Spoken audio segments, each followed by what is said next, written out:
A man can walk away from power, but he can never outrun the truth. The boardroom overlooking the Manhattan skyline had witnessed billion-dollar negotiations, uneasy alliances, and decisions that shaped entire neighborhoods, yet nothing had ever silenced it the way Gabriel Romano's next sentence did. The men seated around the polished walnut table had followed him for decades. Some had watched him rise from an ambitious young leader into the most respected businessman in their circle. Others had devoted their lives to protecting the Romano name. None of them expected to hear him calmly place a leather folder on the table, remove the gold signet ring that had symbolized his family's legacy for generations, and slide it toward the center, without hesitation. "I'm leaving," he said quietly.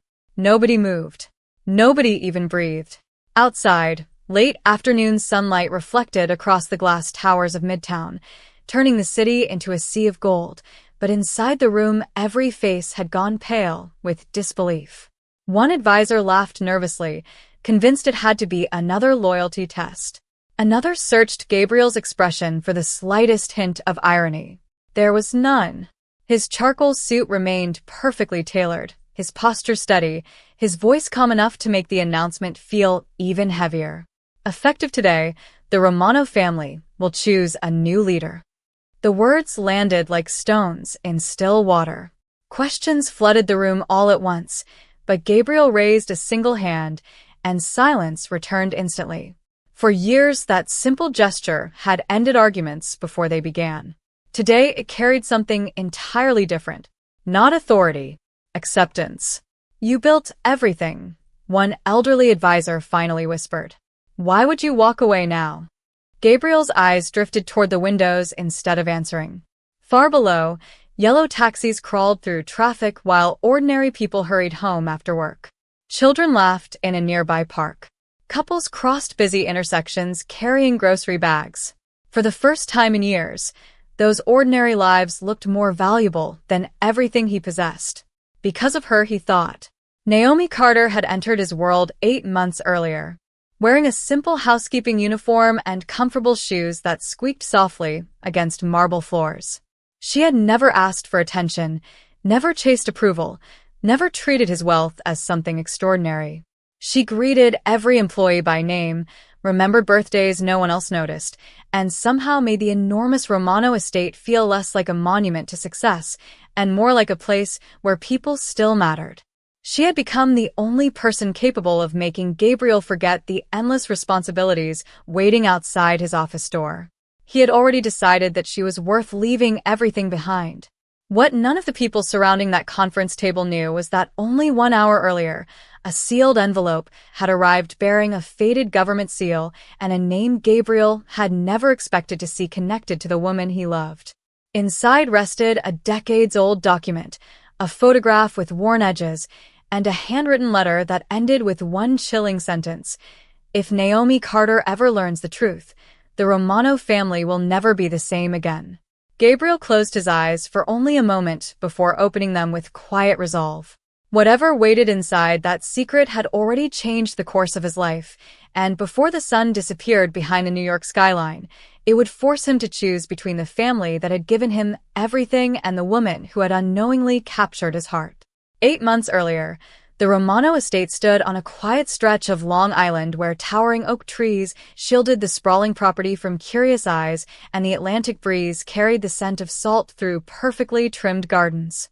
Every morning before sunrise, dozens of employees quietly crossed the service entrance, each knowing exactly where they belonged inside the enormous mansion. Naomi Carter arrived carrying nothing more than a small canvas tote bag, a worn notebook, and a determination that had carried her through every difficult season of her life.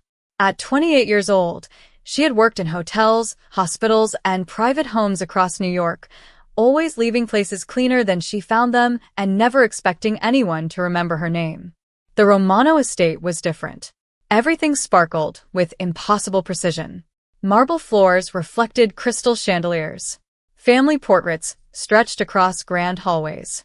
Antique clocks echoed softly through rooms that seemed almost too beautiful to disturb. Before beginning her first shift, the head housekeeper, Margaret Ellis, reviewed the rules with practiced calm. Never interrupt private meetings. Never enter the West Library without permission.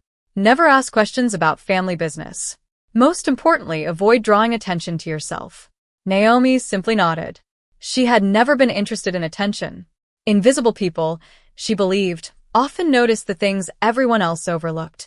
During her first week, she memorized every hallway, every storage closet, every schedule, and every employee's preferred way of working. She greeted security guards by name, carried extra coffee for the maintenance crew during cold mornings, and quietly replaced a cracked flower vase before anyone realized it had broken. Small acts, almost impossible to notice, slowly changed the atmosphere around her.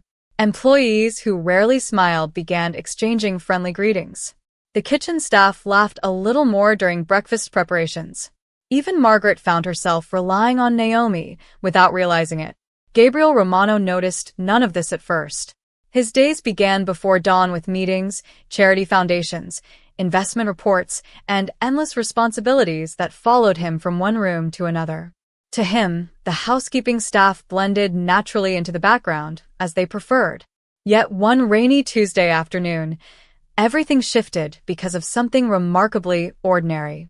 As Gabriel crossed the east hallway after a long conference call, he spotted Naomi kneeling beside an elderly groundskeeper whose cart had tipped over near the entrance. Gardening tools and flower pots had scattered across the wet stone walkway. Several employees hurried past, focused on their own assignments, but Naomi remained beside the older man without hesitation. She carefully gathered each tool, wiped the rainwater from the wooden handles with her own cleaning towel, and smiled as though helping him was the most natural thing in the world. When the groundskeeper apologized for delaying her work, Naomi simply replied, "People matter more than schedules. The dust will still be waiting for me." She laughed softly, and for the first time in years, Gabriel found himself standing perfectly still, listening to a conversation that had nothing to do with contracts, profits, or influence. There was no performance in her kindness, no audience to impress, no reward to earn. She believed those words because they reflected who she truly was. As she stood and continued toward the mansion carrying her cleaning supplies, she passed Gabriel without recognizing him, offering nothing more than a polite smile before disappearing through the service hallway. Somehow that brief moment lingered in his thoughts far longer than the billion-dollar decisions he had made earlier that day, and although he could not explain why, Gabriel quietly realized that the woman who had never tried to be noticed had just become impossible for him to forget. The days slipped quietly into weeks, and without realizing it, Gabriel Romano began changing habits that had remained untouched for years. Meetings that once filled every waking hour suddenly ended a little earlier. Morning walks through the estate became more frequent. Coffee that had always been delivered to his office somehow tasted better when he happened to pass through the kitchen instead. Nobody understood the reason, least of all Gabriel himself. Naomi Carter certainly did not. She continued moving through the mansion with the same quiet confidence she had carried since her first day, believing that the owner of the estate barely knew she existed. She focused on polishing antique wood without disturbing its history, arranging fresh flowers exactly the way the late Mrs. Romano had preferred, and making certain every guest room felt welcoming long before anyone arrived. It was never about perfection for Naomi. It was about making people feel at home. One crisp Saturday morning, Gabriel wandered into the estate library searching for a rare biography his grandfather had once recommended. Before he reached the shelves, he heard the faint sound of humming. It was soft, almost carried away by the sunlight pouring through tall windows, but the melody stopped him in his tracks. Naomi stood near the reading corner, carefully dusting rows of books while quietly singing an old gospel hymn her grandmother had taught her as a little girl in Georgia. She did not know anyone was listening. There was no audience, no performance, only a peaceful rhythm that somehow made the enormous room feel warmer than its marble walls ever had. Gabriel remained hidden behind a bookshelf for several moments, surprised by the unfamiliar calm settling over his thoughts. His life had always been measured by schedules, expectations, and responsibilities. Yet in that ordinary moment, time itself seemed to slow down. The silence that usually filled the mansion no longer felt empty. It felt alive. Later that afternoon, one of the younger kitchen assistants accidentally dropped an expensive porcelain serving dish imported from Italy. The sharp sound echoed through the hallway, followed by immediate panic. The young employee's face turned pale as he apologized repeatedly, convinced he would lose his job. Before anyone else could react, Naomi quietly knelt beside the broken pieces and smiled gently. She told him that accidents happened because people cared enough to work, not because they intended to fail. She helped gather every fragment with careful hands and reminded him that honesty always carried more value than fear. Gabriel witnessed the exchange from the staircase above. He expected excuses, blame, or frustration. Instead, he watched someone protect another person's dignity without expecting recognition. That evening he asked Margaret Ellis a simple question over dinner preparations. "What can you tell me about Naomi Carter?" Margaret smiled knowingly before answering. "Very little, sir. She keeps her own worries to herself. She sends money to her mother every month. She volunteers at a neighborhood food pantry whenever she has a free weekend. She never complains, even when she works longer hours than anyone else." Gabriel listened quietly. Every answer created another question. Every ordinary detail somehow made Naomi more extraordinary. For the first time in many years, he found himself looking forward to the next morning, wondering if he might cross paths with the woman who seemed completely unaware that every act of quiet kindness was slowly dismantling walls around a heart he had believed would remain guarded forever. Autumn settled gently over Long Island, painting the towering maple trees surrounding the Romano estate with shades of amber and crimson, and while everyone else admired the changing season, Naomi Carter found herself paying attention to something far more difficult to ignore. Every Thursday evening, after finishing her shift, she drove nearly 40 miles to a quiet neighborhood in northern Queens where a modest brick house stood behind an aging white fence. The neighbors believed she was simply visiting her widowed mother, and in many ways that was true, but hidden beneath a loose floorboard inside her childhood bedroom rested a small cedar box she had never allowed anyone else to touch. Every visit followed the same routine. She would prepare dinner for her mother, wash the dishes, water the tiny vegetable garden, and only after the lights were dimmed would she kneel beside the old bed and carefully lift the weathered floorboard. Inside the box lay 4 objects wrapped in a faded blue cloth. A birth certificate whose edges had begun turning yellow with age. A photograph showing 2 smiling families standing together outside a church nearly 30 years earlier. A tarnished silver key attached to a leather tag with no label. And finally, a sealed handwritten letter addressed simply to Naomi in elegant cursive she recognized as her late father's handwriting. She had carried that unopened letter through 3 apartments, 2 college moves, and every hardship life had placed before her. Countless times she had reached for it, wondering whether the answers inside might finally explain the questions that had haunted her childhood. Yet every single time, fear stopped her hand. Her father had made only one request before he passed away after a long illness. "Do not open it until you are absolutely certain your heart is stronger than the truth." Those words echoed in her mind every Thursday night as faithfully as the ticking grandfather clock downstairs. Naomi gently returned every item to the box without unfolding the letter, locked everything away again, and drove back to Long Island before sunrise as though nothing had happened. Meanwhile, at the Romano estate, Gabriel noticed changes he could not explain. Naomi smiled as warmly as ever, worked with the same quiet dedication, and treated every employee with genuine kindness, but occasionally her eyes drifted toward the horizon as though she carried a conversation inside herself that no one else could hear.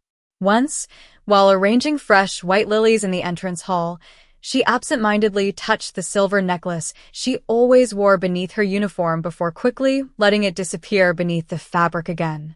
It lasted only a second, but Gabriel noticed. He had spent years reading boardrooms full of investors and executives. He understood when someone was hiding worry behind composure. One chilly evening, rain tapped softly against the mansion windows as most employees prepared to leave. Gabriel found Naomi standing alone beneath the covered terrace, watching the storm roll across the distant water. Neither of them spoke for several moments. The silence between them felt surprisingly comfortable. Finally, Gabriel asked almost without thinking, "Do you ever feel like everyone has one story they never tell?" Naomi smiled, but the sadness in her eyes lingered longer than her expression. "Sometimes the stories we keep are not meant to protect us," she answered quietly. "Sometimes we keep them because we are trying to protect the people we love." Before Gabriel could respond, she politely excused herself and disappeared into the softly lit hallway, leaving him standing alone with a question that refused to leave his mind. He did not know it yet, but somewhere inside that small cedar box rested a truth patiently waiting for the moment when two families, separated by decades of silence, would finally be forced to face the same forgotten past. The peaceful rhythm that had slowly transformed the Romano estate came to an abrupt halt 3 days later when an unexpected visitor arrived carrying a weathered archive case that had remained sealed for more than 20 years. Richard Hayes, the family's longtime legal advisor, requested a private meeting with Gabriel before sunrise. His expression carried none of the calm confidence that had defined decades of faithful service. Instead, he placed a thick folder on the conference table with unusual hesitation. "I almost left this buried," he admitted quietly. "But after reviewing some estate records during the foundation audit, I found a chain of documents that should have been delivered to your father many years ago." Gabriel opened the folder without speaking. Inside were faded newspaper clippings, property records, church attendance lists, handwritten correspondence, and several official documents connected to a charity event held nearly 3 decades earlier. At first, nothing seemed remarkable. Then a familiar surname appeared. Carter. Gabriel paused. He turned another page and found an old photograph attached to a typed report. Although the image had faded with time, one face immediately caught his attention. It was Naomi as a little girl, standing beside a smiling man whose eyes looked strikingly familiar. Richard slowly continued. His name was Daniel Carter. Gabriel remained silent. Richard took a careful breath before speaking again. "According to these records, Daniel Carter maintained a close relationship with your father during a difficult period in the family's history. Then, without explanation, he disappeared from every official document connected to the Romano family." Gabriel continued reading. The deeper he searched, the stranger the story became. Some records described Daniel as a trusted financial advisor. Others implied that confidential information had somehow reached outside parties shortly before the Romano family suffered devastating personal and financial losses that permanently changed the course of their lives. No document directly accused him of wrongdoing, yet every missing page, every crossed-out signature, and every unexplained gap seemed to point toward the same unanswered question. Why had his name been erased? "There is more," Richard finally said, sliding a sealed envelope across the table. "This was discovered inside your father's private archive. It was never opened." Gabriel carefully examined the aged paper. The seal had weakened with time, but one sentence written across the front remained perfectly readable. "If anything happens to me before the truth is known, protect Daniel Carter's family." Gabriel looked up in complete disbelief. The sentence contradicted everything suggested by the investigation. If his father wanted to protect Daniel Carter, why had every official record quietly removed him from history? Before either man could reach a conclusion, another advisor entered the room carrying a freshly completed background report requested only days earlier after routine employment reviews. "We've verified every employee," he announced. There was only one unexpected family connection. He placed a single page beside the old photograph. At the top appeared Naomi Carter's full employment record. Beneath it, in bold type, were the words, "Daughter of Daniel Carter." The room fell completely silent. Gabriel stared at the photograph of the little girl and then at the woman he had come to admire more than anyone else in his life. Nothing in his heart allowed him to believe Naomi had hidden herself for selfish reasons, yet every unanswered question now pointed toward a forgotten chapter that somehow connected her family to his own. Outside the conference room, the first rays of morning sunlight spilled across the estate gardens where Naomi quietly arranged fresh flowers near the entrance, completely unaware that a secret buried for decades had finally begun finding its way back into the light.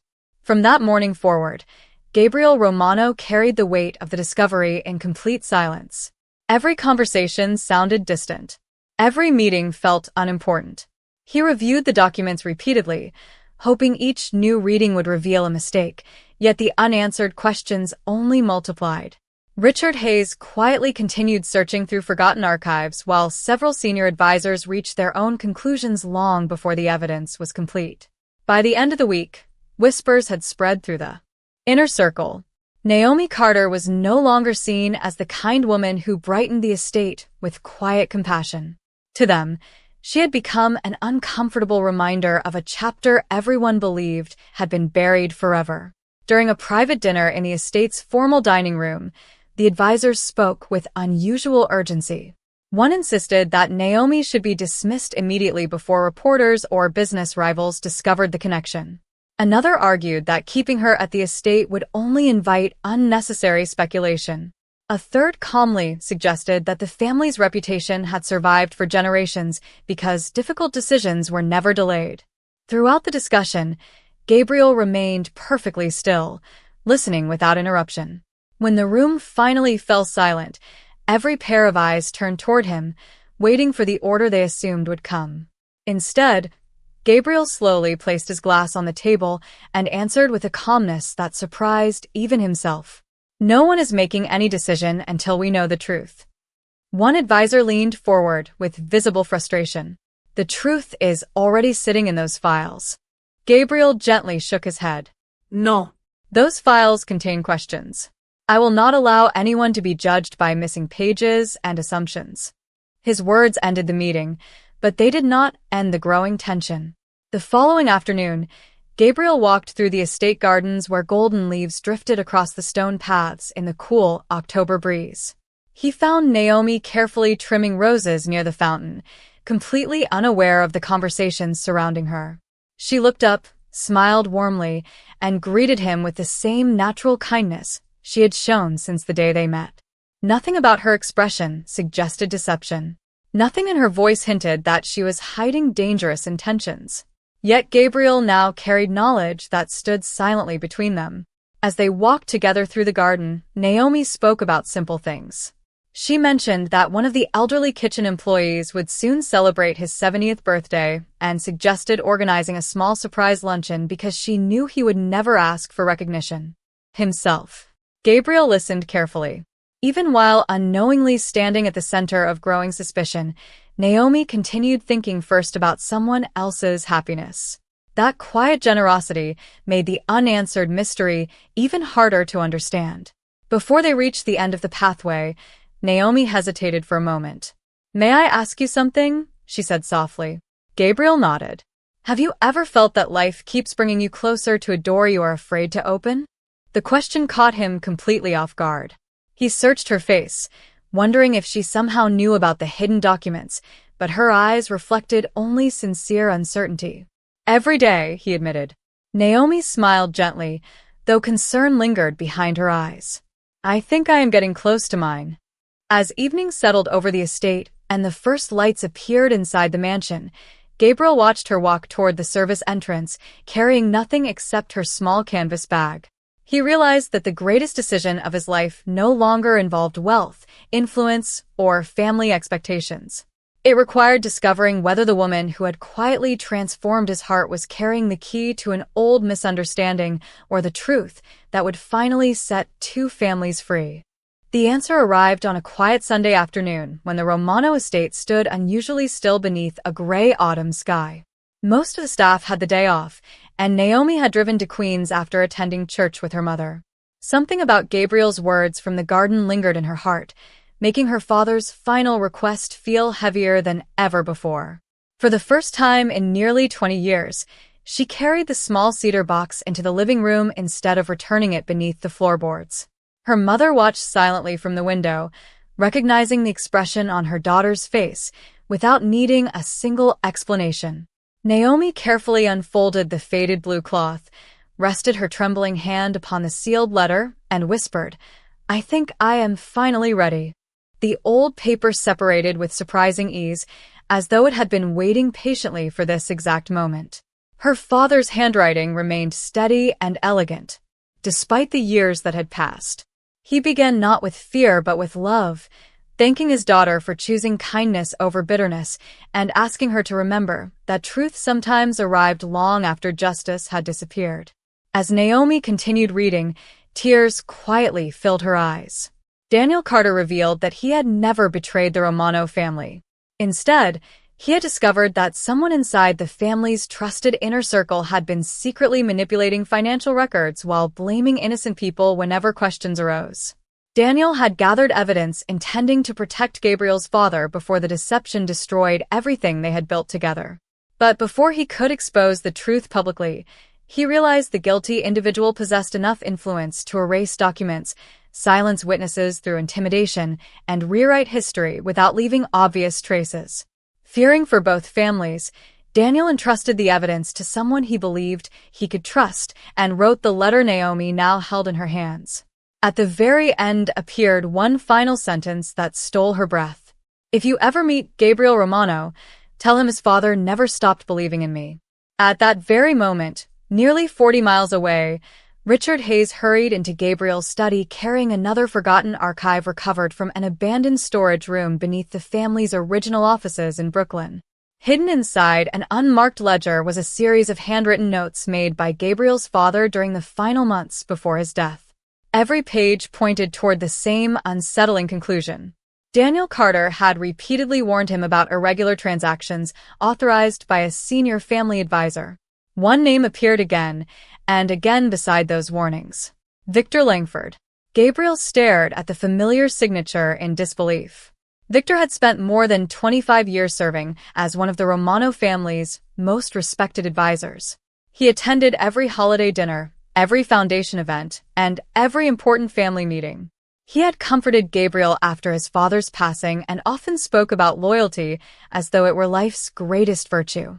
Yet according to both Daniel's letter and his father's private journal, Victor had quietly shaped the false narrative that destroyed Daniel Carter's reputation while carefully removing every document that threatened to expose his own deception. Gabriel slowly closed the journal and looked toward the rain falling beyond the library windows. The mystery that had haunted two families for decades was no longer centered on Naomi or her father. It had always belonged to the one man nobody had ever thought to question. Across the city, Naomi folded her father's letter against her heart, unaware that the truth she had feared her entire life had finally begun finding its way to the one person destined to understand it. The following morning, the Romano estate welcomed every senior advisor into the grand conference room overlooking the gardens where autumn leaves drifted quietly across the stone pathways. The atmosphere felt strangely ordinary, yet everyone sensed that something irreversible was about to happen. Victor Langford arrived with the same polished confidence he had carried for decades, greeting familiar faces with warm smiles and steady handshakes. He took his usual seat beside Gabriel without the slightest sign of concern. Richard Hayes quietly placed several carefully organized folders on the table before stepping back without speaking. When the heavy oak doors closed, Gabriel remained standing instead of taking his chair. He looked slowly around the room at the men who had spent their lives protecting the Romano legacy. "For many years," he began calmly, "we believed our family was divided by betrayal. Today we will finally separate truth from assumption." No one interrupted him. Gabriel opened the first folder and displayed copies of his father's handwritten journal beside Daniel Carter's letter.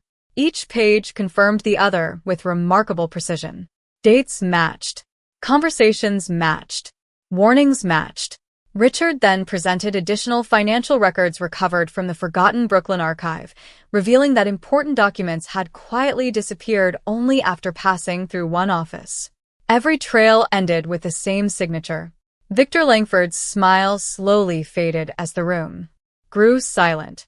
He attempted to explain that memories could become unreliable after so many years, but his voice lacked the certainty it once carried. Gabriel answered gently rather than angrily. "That is why we relied on documents instead of memories." Richard produced one final record, a notarized property ledger that had remained hidden inside an old safety deposit box.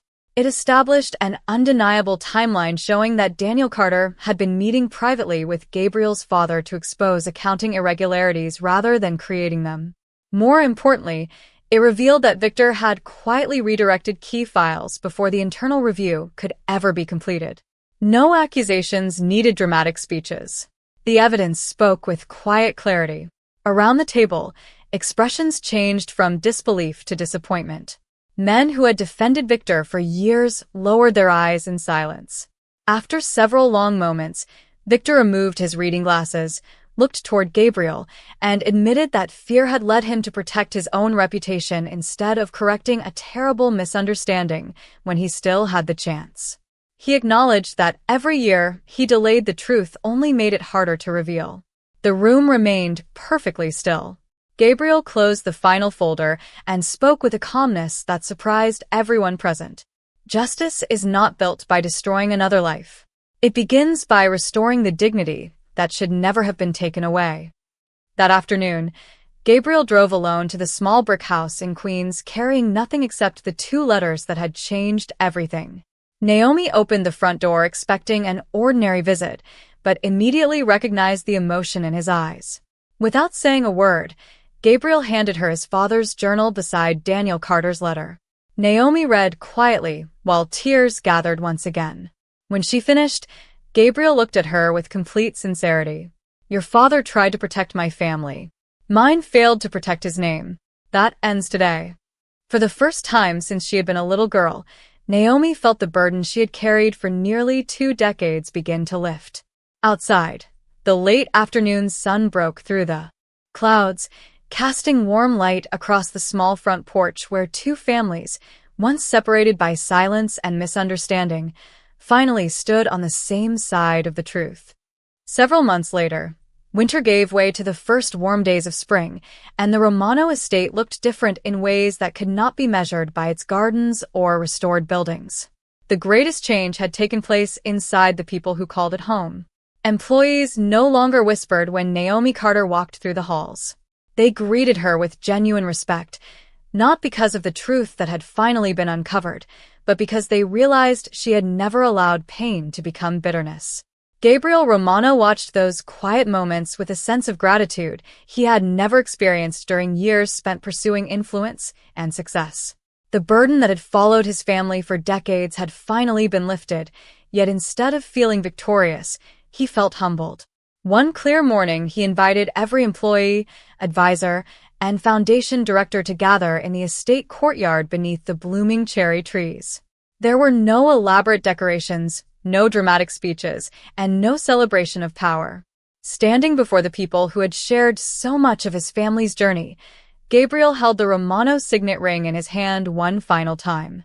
He thanked those who had served with honesty, acknowledged the mistakes that silence had allowed to grow, and announced that he was officially stepping away from the position he had inherited.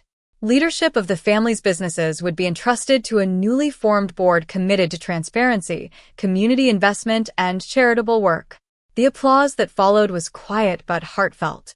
Everyone understood they were witnessing the end of one chapter and the beginning of another. Later that afternoon, Gabriel and Naomi drove north along the Connecticut shoreline until they reached a small coastal town where fishing boats gently rocked against weathered wooden docks and children chased seagulls across the harbor.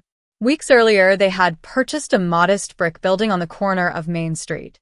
After months of careful renovation, it had become a welcoming neighborhood cafe filled with bookshelves, fresh flowers, handmade pastries, and photographs celebrating local families instead of famous names. Naomi greeted every customer with the same warmth she had once carried through the halls of the Romano estate, while Gabriel happily learned how to carry coffee cups, wipe tables, and remember regular customers by name. At first, many visitors had no idea who he had once been. Those who eventually recognized him were often surprised to find that the former head of one of New York's most influential families seemed perfectly content recommending blueberry muffins and refilling coffee instead of commanding boardrooms. One afternoon, an elderly customer paused before leaving and quietly asked Gabriel whether he ever missed the life he had walked away from. Gabriel looked through the front window where Naomi was helping a young girl choose her first library book from the cafe's free reading shelf. Sunlight rested softly across the sidewalk, laughter drifted in from the nearby park, and the ocean breeze carried the familiar scent of salt through the open door. He smiled with complete certainty before answering, "I did not lose an empire. I found a life that finally feels like my own." Naomi glanced toward him. Their eyes met, and neither of them needed another word. The secrets that had once threatened to divide two families had instead revealed the quiet courage of a father, the enduring strength of a daughter, and the healing that became possible when truth was finally welcomed instead of feared. As evening settled over the little coastal town, and the lights inside the cafe reflected warmly against the windows, the world seemed wonderfully ordinary, and on that peaceful day, everyone who had witnessed their journey remembered what true dignity looked like.